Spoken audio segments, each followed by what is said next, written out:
shoved through, we will no longer have elections. We will no longer have the right to free speech. We will no longer have the right to free education or choose the education we want, to live where we want, to move where we want, to leave the country when we want. Wake up! Bill S-233 is just the beginning, guys. If you haven't heard what Bill S-233 is, it is the Guaranteed Livable Basic Income, what we've been calling for the last 2 years, the Universal Basic Income. They've now changed the name to Guaranteed Livable Basic Income, and this is for everybody, including the 1% top echelon. Do you believe that your tax dollars should be going to those who make $1 million a year? Then you need to start waking up. Now, I know this bill has been circulating through social media in a hard way, and everybody keeps saying, hey, it's gonna affect your ability to get EI, CPP, your OPP, welfare, and many other things. And different people are saying, that's true. Others are saying, no, it's not true. So I printed it off for y'all. And I keep saying every time I speak, words are very important. Read every single word. And don't just read the words, infer the words. Because our government is pretty crafty these days, and they like to tell us a lot of things. And then guess what they do? They do those lot of things and more. So, if this gets passed the way it is, the committee has 1 year to write regulations that do not get voted on, folks, that don't need your consent, that don't need anybody's consent. And one of those things that it's talking about is a long way toward eradicating poverty and improving income equality, health conditions, and educational outcomes. Improving income equality. Do you think it's equality when those making $1 million still get the $22,000 and those who are making nothing get $22,000? Do you think that's income equality? No, it's not, but they're going to do it anyway. So when I say words are important and read between the lines, that's what I'm saying. It also says it's to protect those who are made most vulnerable in society while facilitating the transition to an economy that responds to the climate crisis and other current major challenges. Read those words and listen.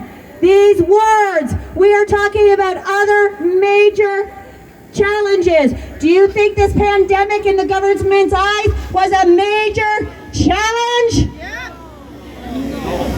Well, guess what? They're going to make it a major challenge when they bring this in. So anybody who's not vaccinated, guess what you become? A major challenge. They've already said, should they tolerate the unvaccinated? They've already said it. This is a crucial bill to stop. It is not doing what it claims to do. The framework, I'm going to flip the page. I apologize, I don't normally have notes, but I want to make sure I get every word right because words are important. Get him, Jordan!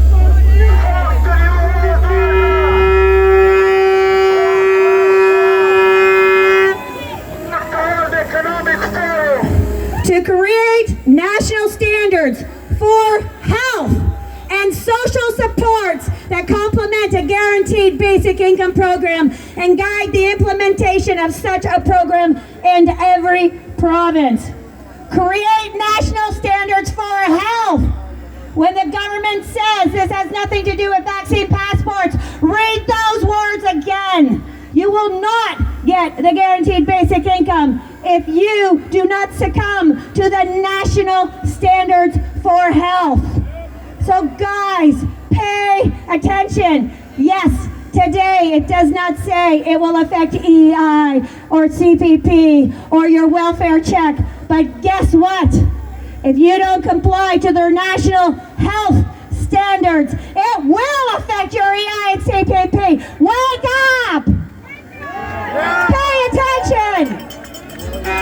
This is not a joke, guys. This is only one of numerous bills going through. They've got two censorship bills going through right now. You need to pay attention. They're changing the election age from 18 to 16. Do you think your 16-year-old knows how to vote? No.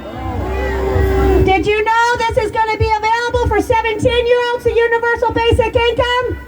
Why do you think they're changing the electoral age to 16 when they get free income at 17? This also says you don't need to work to get this. Remember CERB, everybody? That was the dress rehearsal for the universal basic income. How many people went back to work when they were allowed to, when they were getting CERB? Ask how many businesses went under. How many of them are short of labor right now because people stayed home on CERB? How many businesses do you think are going to survive if this bill gets voted in? Pay attention. Go on to parl.ca. That's Parl, short for parliament.ca. Every single bill they're putting through the Senate and the House of Commons can be found there. This is in second reading right now. It needs to stop before it gets to third reading and before it gets to royal assent. Because if it gets to royal assent, guys, we're in big trouble. So I'm sorry I don't have great news for you.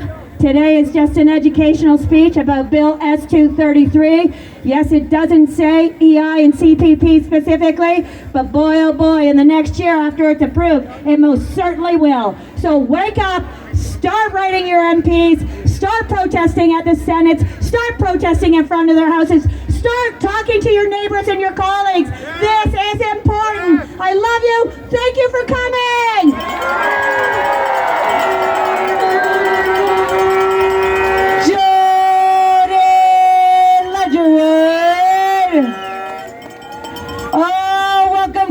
Super spreader event, guys. There are ivermectin dealers at every corner. Go find yourself some ivermectin. We gotta go. We got the animal kind, we got the human kind. Speaking of ivermectin, we have a doctor here who would like to talk to you. Early treatment.